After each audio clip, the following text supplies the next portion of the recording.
అని అన్న బెల్ట్ తీసుకొని కొట్టడానికి వచ్చింది.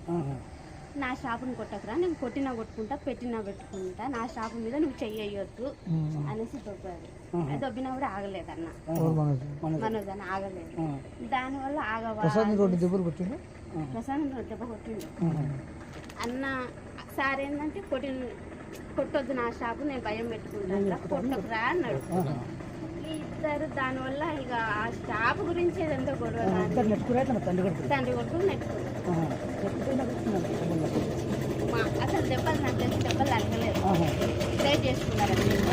దెబ్బలు తగినంత ఇది ఏం పాత ఉన్నాయి, అది ఇది ఒకటేసారి. అన్నదమ్ములకు మంచి గద్దలు ఉన్నాయి. మనం మౌనిక మేడం చేసుకోవడం ఇష్టం లేదు, ఫస్ట్ నుండి వాళ్ళకి ఇష్టం లేదు. దానివల్ల కొంచెం వాళ్ళు ఫస్ట్ నుండి డిస్టర్బెన్స్ ఆ విషయం మీద. ఎవరికో బాబు ఉన్నాడు, ఆల్రెడీ బాబు ఉన్నాడు కాబట్టి వాళ్ళకి ఇష్టం లేదు. ఇంకా దానివల్ల దూరం అది జాబు వల్లనే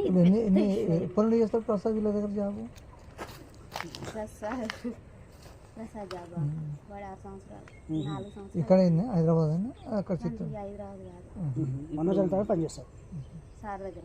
ఇప్పుడు ఇంట్లో ఎవరెవరు ఉన్నారు? మనోజ్ అన్నుండు, మౌనిక ముందు, అమ్ముండు, ముగ్గురు. సార్ లేడా? మార్నింగ్ మేడం వచ్చా, ప్రసన్న మేడం వచ్చింది కదా,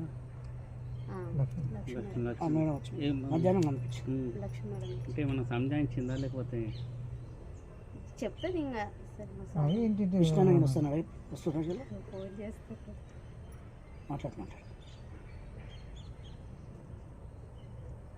అన్న నా ఫోన్ అందరి ఫోన్ హ్యాండ్ ఓవర్ చేసుకున్నాడు, కానీ నా మీద నమ్మకం ఎక్కువ. నా ఫోన్ ఒక్కటే హ్యాండ్ ఓవర్ చేసుకున్నాడు.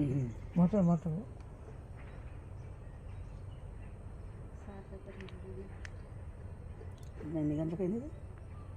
నైట్, శనివారం నైట్. అంతేనా? ఇక్కడ ఇంకా సారు ఇక్కడ ఏం జరుగుతుందో తెలుసుకోవడానికి ఫోన్ చేస్తాను. అన్న రాడు, నాకు తెలిసి మా విష్ణు అన్న రాడు. కానీ ఈయన భయం ఏంటంటే, విష్ణు అన్న ఏంటంటే సారు మీద చెయ్యి వేసిన ఎవరన్నా ఏమన్నా అన్న ఒప్పుకోడు. ప్రాణం తండ్రి కొడుకు, పెద్ద కొడుకు చెయ్యేసిండు. అందుకని డాడీని ముట్టుకుంటావా అని కోపం ఉంటుంది అన్నకు, అంతే తప్ప. మొన్న వచ్చారు, టపాకాయలు కాల్చారు, పాపకు 1,00,000 రూపాయలు చేతిలో పెట్టారు, మంచిగా ఉన్నారు.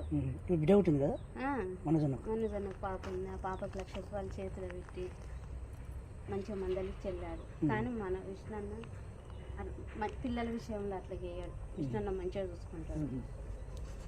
ఇక 1,00,000 రూపాయలు నాకు వద్దు మమ్మీ పంపించేసేయని మళ్ళీ